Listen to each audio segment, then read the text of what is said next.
Hi guys, long time no see, I apologise. So for those of you who don't know me, I'm Sia and I take psychology and I have this little channel. I thought it might be helpful to show you my UCAS journey because I post videos about being at Durham and how fun it is, but there's quite a backstory to it.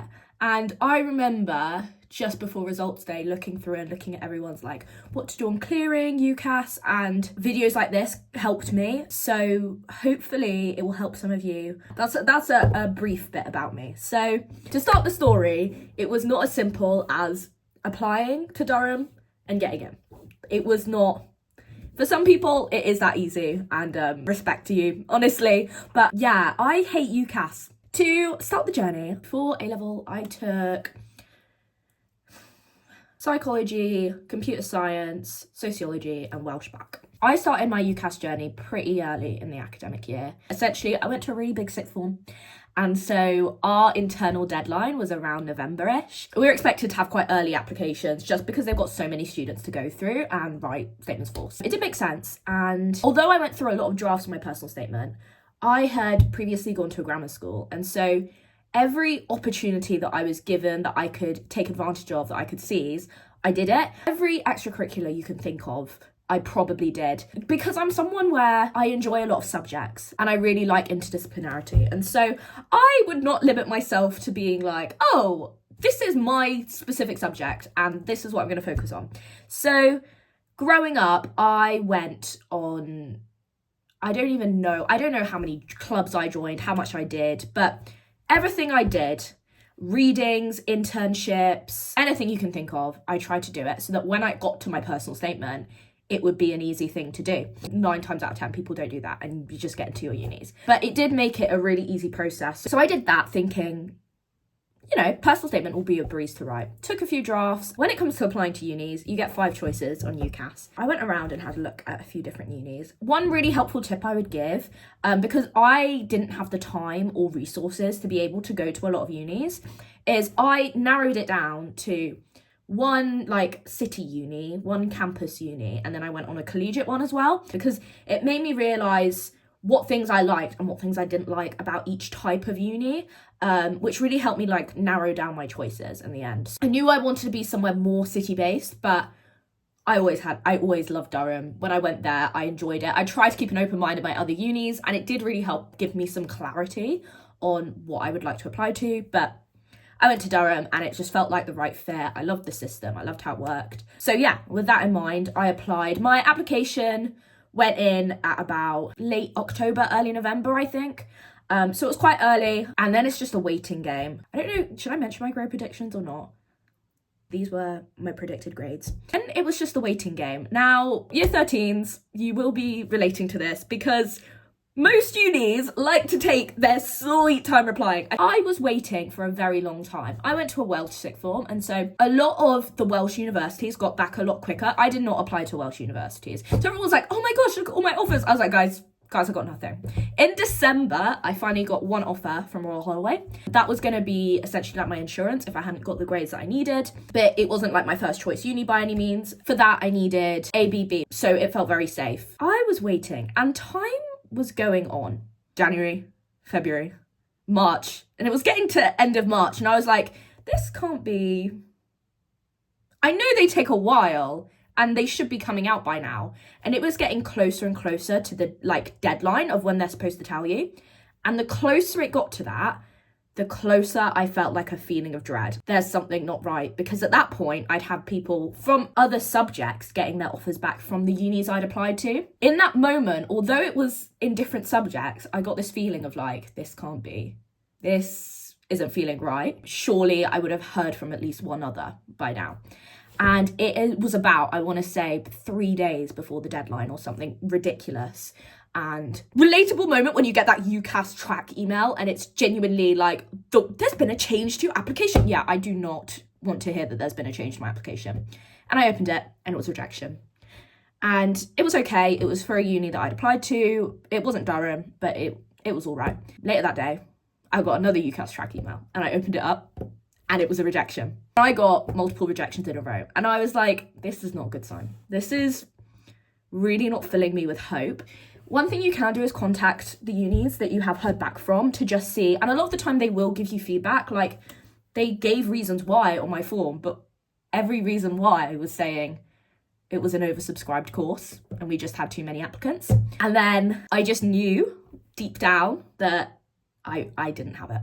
And I woke up the next morning and I got my final rejection from Durham, and I was crushed. Should I put a picture of me at school crying? There you go. That's what I was like. So suddenly I had gone from having an offer and feeling okay to rejections. But the problem was, because it was so close to the deadline, I had to make a choice then and there. Like, what was I going to do? So I met with my head of sixth form, and he essentially told me I wasn't going to find better options in clearing. I should just firm Royal Holloway. I went to go visit Royal Holloway. I did really, really like parts of the campus. I did like it, but I really didn't want to go to a campus uni. It wasn't something that I had really had my heart set on. I wanted to be somewhere that was a bit bigger. But in my head, I was like, this is my only option that I have right now. So I might as well just firm it. In hindsight, I should have looked back and just taken a step back from that, because it was right after rejection and you're so in your head about what's going on and so focused on it that you can't look back for clarity. I firmed Royal Holloway, and it's worth noting at this point, we'd already sat our ASs, but a Wales explanation, our ASs count for around like 50% of your grade. So I had 50% of all my grades already. So I had a rough idea of how I'd done and what I needed to do in order to get my other grades. And what did that do? That crushed me, getting all my rejections. I was like, this is not worth it. What's the point? I've tried so hard. And then suddenly I've been rejected from all these places, and I know that I'll get into my insurance. So I shouldn't even bother. Now, I do not recommend doing this, guys. I recommend ignoring the unis, put that to the side and focus on your revision, because not revising is not the way to go. But it's fine. And be like, it's okay. It was not okay. I was not doing good. Here's a picture of me trying to revise. Yeah. So ultimately, I was crushed. I felt there was no point, and I went into those exams not caring.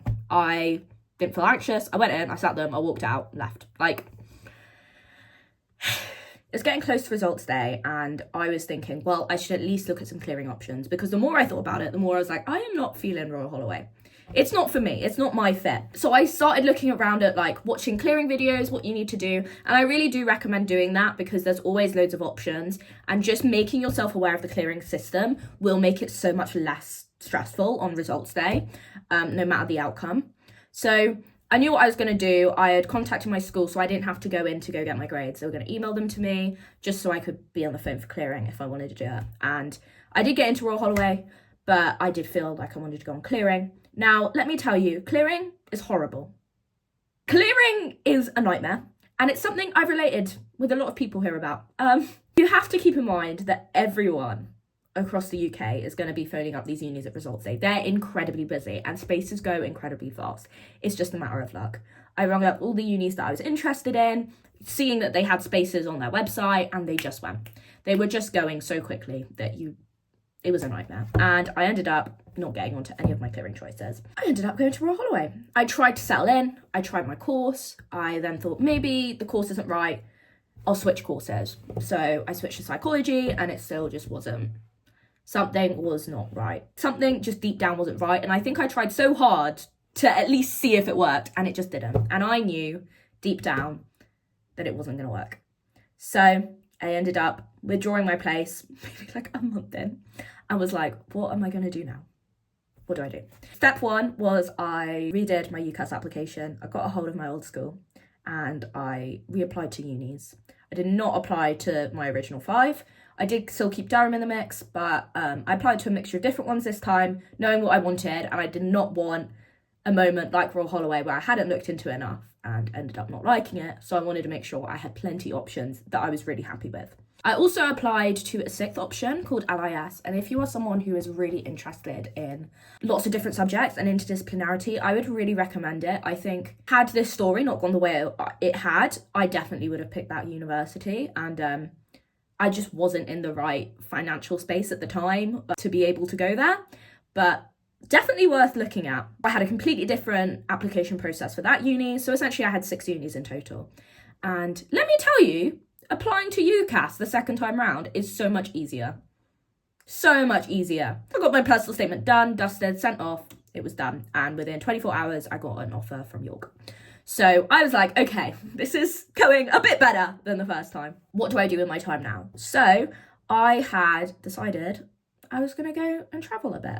I was very fortunate to be able to do this, and I did work 2 jobs during my A-levels. So it was something I was able to do, and I had a really good time. I think I just wanted to find some clarity on what I was doing. And it is very odd being in Australia and getting your offers back, I have to say, because they come through at like such odd times. Obviously, the time zones are so different. I ended up getting an offer from Durham while I was in Australia, which was very lovely. I did end up getting the place I wanted. And when I came back, I went to the offer holder day just to make sure it was the right choice. And it was. After I came back from traveling, I got a job and I worked for my summer to just save up some money for uni. And then here I am now. Long story short, not everyone's path to uni is the same. I am very fortunate that all the flatmates I have now, all of us had a year out. And I'm so grateful for that. When this all happened, I really hated it when everyone would say, it happens for a reason. It happens for a reason. Because when you're sat in it, it does not feel like it's happened for a reason. It sucks. And you're like, now what do I do? Like, I've worked so hard. What do I do? Like, stop telling me that it's happening for a reason. But on reflection now, they were kind of right. I'm here now, and I wouldn't have met the people I had I gone to Durham a year earlier. I feel like it did really help me in terms of resilience and like my confidence, I think. Like, I really had to be able to back myself when doing my application the second time and take that risk. I'm happy that it happened. If you don't get what you expected on results day for any reason, it's really not the end of the world. And if you don't get into that uni, there's always another way. Like, you can always reapply. I think a lot of people have this thing of like, oh, maybe it wasn't the right uni for you. And maybe it wasn't the right uni for you. And they're right. But if you know that it was, then I wouldn't let that limit you. When it was the end of year 13 and I was going to go off to uni, I didn't have an option to be able to take a gap year either. So I didn't have that luxury to be able to go, oh, well, actually, I'll just drop everything and go. I had to wait for everything to work out like it did. If you know that something isn't right, don't force yourself through it. Anyway, that was my UCAS story. I wish you guys all good luck on your exams. I hope it goes well. I hope you get into the places you wanted. And if you don't, it's happening for a reason, I promise. I hope you enjoyed. Let me know if you enjoyed this. If you didn't, I'm so sorry for wasting your time. And I'll see you guys soon.